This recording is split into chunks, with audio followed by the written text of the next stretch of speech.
Assalamualaikum warahmatullahi wabarakatuh. Kali ini kita akan mempelajari kelas 6 tema 2 Persatuan dalam Perbedaan, subtema 1 Rukun dalam Perbedaan, pembelajaran 3. Hidup rukun merupakan impian setiap warga negara. Rukun dalam perbedaan akan memberikan kedamaian dan ketentraman.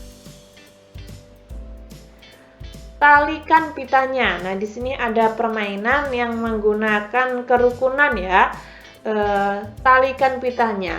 Ayo mencoba. Bagilah siswa menjadi 5 atau 6 kelompok. Masing-masing kelompok menempati lapangan dan berdiri di area yang telah ditentukan.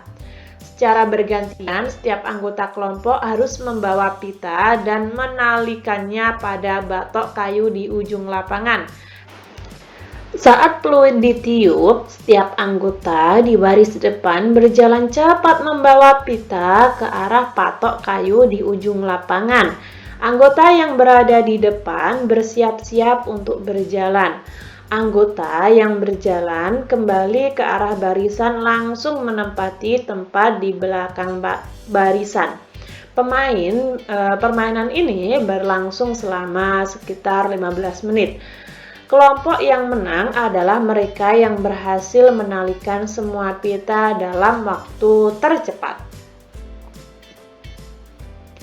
Nah, kalian bisa melakukannya dengan teman-teman kalian ya. Lalu saat bermain, kamu harus memiliki keterampilan berjalan. Perhatikan ini ya. Berjalan yang benar itu kepala tegak, postur tubuh lurus, otot perut dijaga tetap kencang. Bahu santai, ayunkan lengan tapi tidak tinggi ya, punggung tegak. Nah, seperti ini. Kalian bisa mempraktekannya sendiri di rumah ya. Dalam berolahraga, kamu harus bekerja sama agar tujuan tercapai. Perbedaan yang dimiliki anggota tim bukan penghalang untuk bersatu, namun perbedaan itu jadikan penguat ya. Pagi ini, Udin dan teman-temannya sedang bekerja sama untuk mengumpulkan informasi tentang tanaman dan habitatnya. Mereka berdiskusi dan mencatat semua hal pengamatan. Meskipun mereka berasal dari latar belakang yang berbeda, namun perbedaan tidak menghalangi mereka untuk belajar bersama. Untuk melengkapi informasi, mereka pergi ke perpustakaan umum dan menemukan informasi tentang tumbuhan dan habitatnya. Di sini ada beberapa tumbuhan. Pohon bambu mempunyai ciri khas khusus, yaitu mempunyai bulu-bulu halus yang tajam. Bulu yang tajam terdapat pada batang. Bulu tersebut melekat kuat dan dapat menyebabkan gatal. Tumbuhan beradaptasi untuk mempertahankan hidupnya. Adaptasi adalah ciri-ciri khusus yang dimiliki tanaman atau tumbuhan untuk hidup pada tempat atau daerah tertentu. Berdasarkan habitatnya, tumbuhan dibagi menjadi 3 jenis. Yang pertama di sini ada hidrofit, contohnya kangkung. Nah, tumbuhan yang sebagian tubuhnya ada di permukaan air, akarnya berada di air. Memiliki rongga udara dalam batang dan tangkai daun. Daunnya muncul ke permukaan air. Eceng gondok dan kangkung. Ada higrofit. Higrofit adalah tumbuhan yang hidup di daerah lembab. Tubuhnya terdiri atas bagian-bagian akar, batang, dan daun. Batangnya pada umumnya tidak tampak karena terdapat di dalam tanah. Daunnya yang muda umumnya melingkar atau menggulung, contohnya pakis. Selanjutnya, xerophyt, contohnya lidah buaya. Tumbuhan yang hidup di daerah yang kering. Tumbuhan ini memiliki daun tebal, sempit, kadang-kadang berubah bentuk untuk menjadi bentuk duri. atau bahkan tidak mempunyai daun, batangnya tebal dan mempunyai jaringan untuk menyimpan air, akarnya panjang. Untuk dapat bertahan hidup, tumbuhan perlu menyesuaikan diri dengan lingkungannya. Bagaimana tumbuhan tersebut dapat beradaptasi dengan lingkungannya? Sekarang saatnya kamu menggali informasi lebih banyak lagi dari berbagai sumber tentang cara tumbuhan menyelesaikan dan melindungi diri. Kamu bisa bertanya kepada orang dewasa yang ada di sekitarmu, membaca buku, koran, majalah, atau dari narasumber lain. Nah, kita akan mulai dengan halaman 21 ya. Seperti ini, cara tumbuhan menyesuaikan diri. Nah, di tempat kalian itu pasti banyak sekali tumbuhan ya, kalian bisa mengamatinya. Misalnya saja seperti ini. Ada kangkung, eceng gondok, teratai, lidah buaya. Nah, masing-masing itu mempunyai cara tumbuh atau cara menyesuaikan dirinya. Ini yang atas ya, cara tumbuhan menyesuaikan dirinya. Sedangkan yang bawah cara tumbuhan melindungi diri.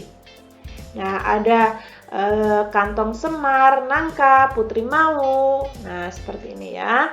Jadi, setiap tumbuhan itu memiliki cara melindungi diri dan cara menyesuaikan dengan lingkungannya.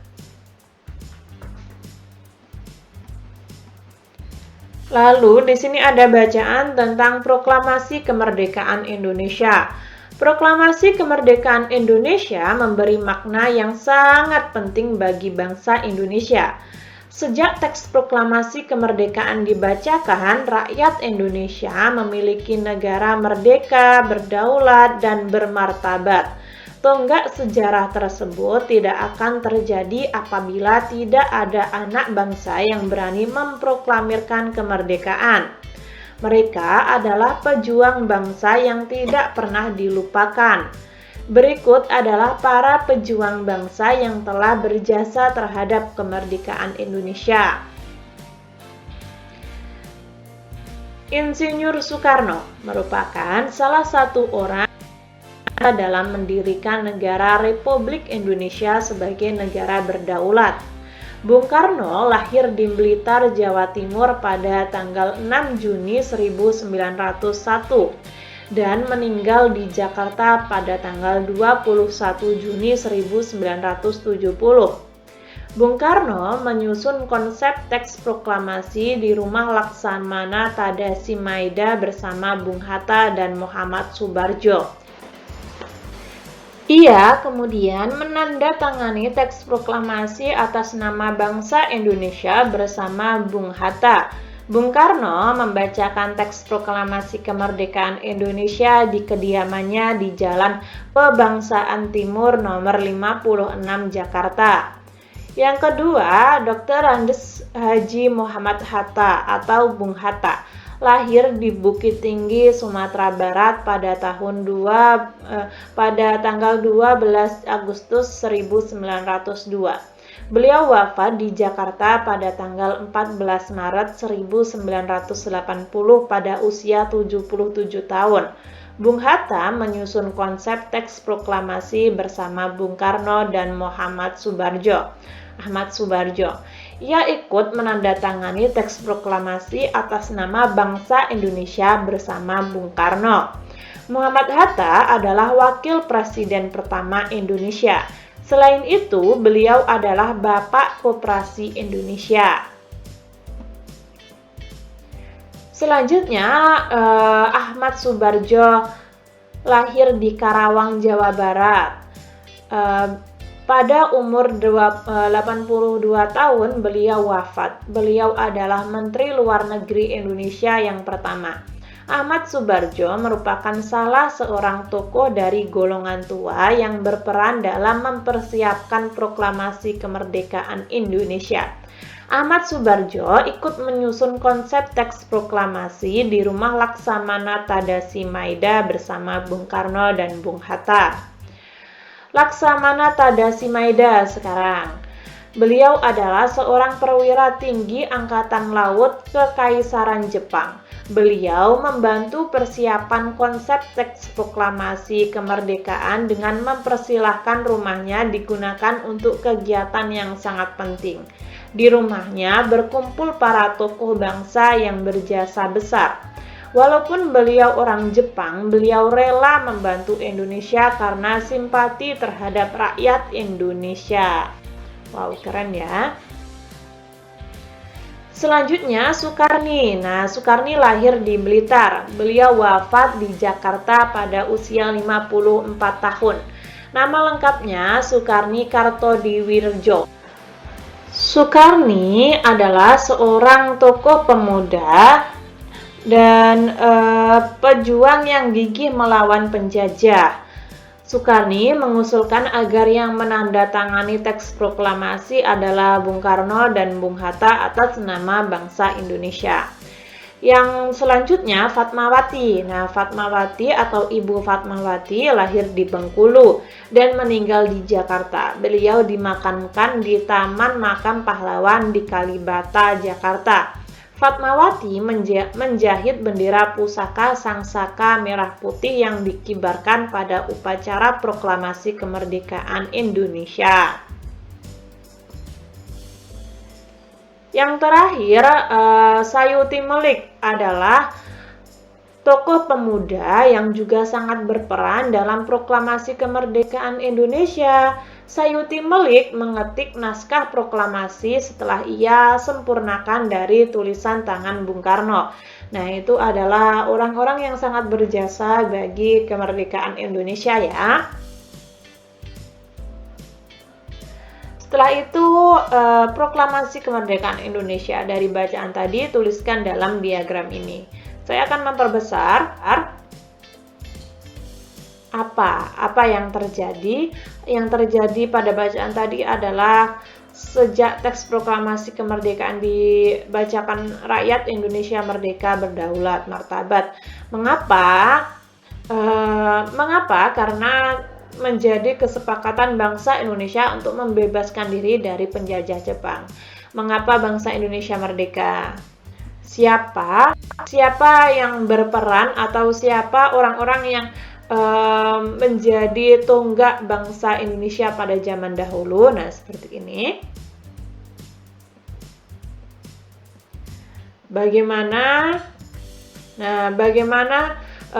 prosesi pembacaan teks proklamasi tersebut?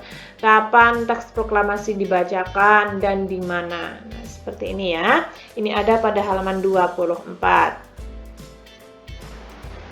Bangsa Indonesia dibangun berdasarkan persatuan. Seluruh generasi bahu-membahu membangun bangsa Indonesia yang bebas dari negara penjajah. Dapatkah kamu bayangkan apa yang terjadi apabila saat itu mereka tidak bersatu? Nah, kurang lebih seperti itu ya teman-teman. Ketika teman-teman ada saran, masih kurang paham, atau mungkin saya salah ketik, salah pengucapan, kalian bisa tulis di komentar agar saya bisa memperbaikinya. Semoga bermanfaat. Wassalamualaikum warahmatullahi wabarakatuh.